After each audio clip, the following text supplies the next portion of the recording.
ఈ 21 అవతారాల్ని ఒకసారి వింటే చాలు, వాటి పేర్లు విన్నంత మాత్రం చేత విష్ణు ప్రీతికి పాత్రుడవుతాడు. వేరొక్కసారి జాగ్రత్తగా వినండి.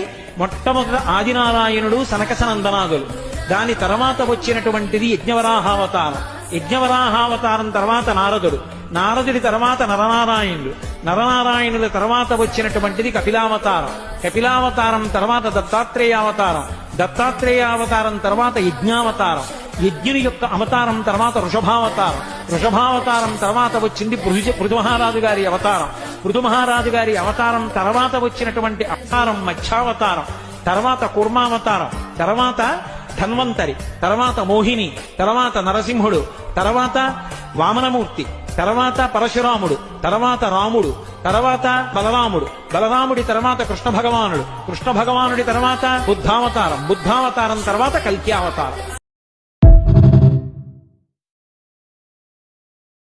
ఈ 21 అవతారాల్ని ఒకసారి వింటే చాలు, వాటి పేర్లు విన్నంత మాత్రం చేత విష్ణు ప్రీతికి పాత్రుడవుతాడు. వేరొక్కసారి జాగ్రత్తగా వినండి.